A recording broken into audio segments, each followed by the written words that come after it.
Hi guys, in this video, I will show you how to create a drop-down list in Excel. First, to create a basic drop-down list, select the cell range where you would like to apply the drop-down list. Then, go to Data section at the ribbon, select Data Validation. In the validation criteria, choose List. Then, at the source space, populate the items to be included in your drop-down list, and press Enter or OK. Now, you will be able to fill in the column with options in the drop-down list. If you have many items in your drop-down list, instead of populate the items, you can import the items by clicking the source button beside to the space. Select the items to appear in the drop-down list, and press Enter. If you would like to extract the items from an existing list in which the items have been repeatedly filled, you can use the Unique function. Enter the Unique function with the cell range containing the items, and press Enter. Then, a list of items will be extracted. You may then use this list to create a drop-down list. If you would like to have input message or remark at the cell with drop-down list, you can add the message in the section of input message. This may act as a guideline for user to fill in the list when necessary. Now, you have learnt how to create a basic drop-down list. Let's move on to learn how to create a dynamic drop-down list. A dynamic drop-down list allows you to update the items in your drop-down list automatically when you update the master list. To create a dynamic drop-down list, instead of put an absolute range as the source, you should first convert your master list into table. This can be done by using shortcut key Ctrl+T. Then, link the source to this table by using indirect function with the name of the table. Don't forget to tick the option to apply the changes for all other cells with same setting.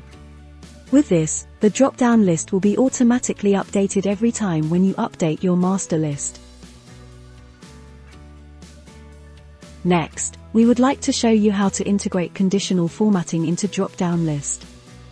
Conditional formatting allows you to visualize or highlight your data in drop-down list. For instance, let's make the cell filled with the colors which are corresponding to the color group selected from the drop-down list. Select the cell range you would like to format, go to the Home tab, click the Conditional Formatting and select New Rule. Then, use a formula to determine which cells to format. Enter the formula. Always use the first cell in the range as the reference cell when define a condition for a range. In this case, we are going to format the cells in a column, thus, enter the cell address of first row in the column, put the $sign in front of the column D, equal to green. Click Format, set the fill color and font of the cell when this formula is true. In this case, we would like to make the cell in green fill with white font. Then, click OK. Now, this rule is active for all drop-down cells in the column. Then, we can set up the rules for the remaining colors.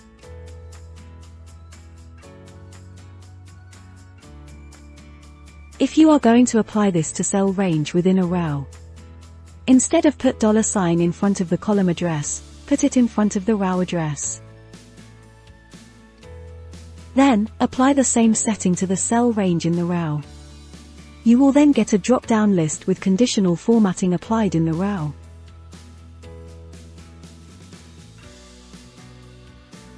You may also integrate drop-down list into VLOOKUP function. To do this, start by setting up your VLOOKUP formula in the cell where you want the lookup result to appear. Enter the lookup value or reference the cell containing the value you want to use for the lookup. In this case, we will fill in lookup value in the cell C2 when we would like to look up for certain data. Select the table array that contains the data you want to look up. This can be a range of cells in the same worksheet or a table in a different worksheet. In the column index number argument, enter the number of the column that contains the data you want to retrieve. This number should be based on the leftmost column of the table array. In this case, our table array starts in cell B10 and the column we want to retrieve data from is the second column from the left.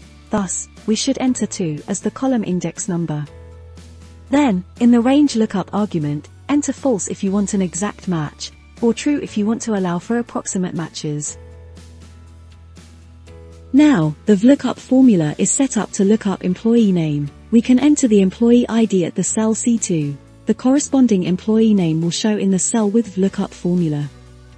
For the other values to be extracted, we can copy the VLOOKUP formula, paste it, and change column index number to the corresponding one.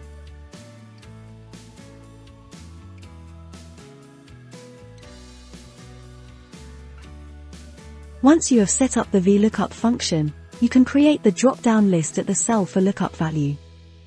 As shown previously, simply select the cell where you want the drop-down list to appear and go to the Data tab in the ribbon. From there, click on Data Validation and choose List from the drop-down menu. In the Source field, select the cell range containing the values to be appear in the drop-down list.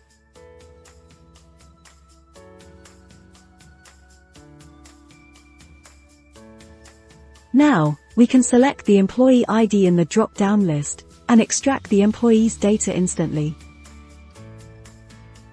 Now, we would like to show you how to make a multi-level dependent drop-down list. A multi-level dependent drop-down list is a list of options in a drop-down menu that is dependent on the selection made in a previous drop-down menu. To create this, we need to first organize our items in columns. For example, we have 5 departments here, and there are some positions sitting inside each department. First, select the cell range containing all the departments. Go to the Formula tab, click Define Name to rename this cell range into departments. Then, select the ranges with respective positions, and rename the range to be the header name. For example, these are positions for Quality Department. Rename it into Quality. Same goes to the other departments.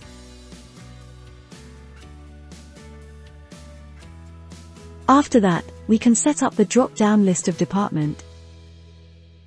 In the source, enter department, which is the name we have defined previously for the cell range containing all the departments.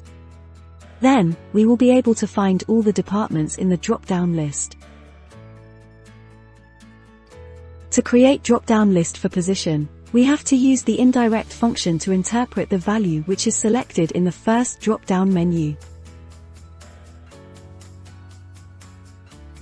Now, when we select any department in the first drop-down list, the corresponding positions will be displayed in the second drop-down list. The options in second drop-down list is dependent on the value we selected in the first drop-down list. That's all for this video. Thanks for watching.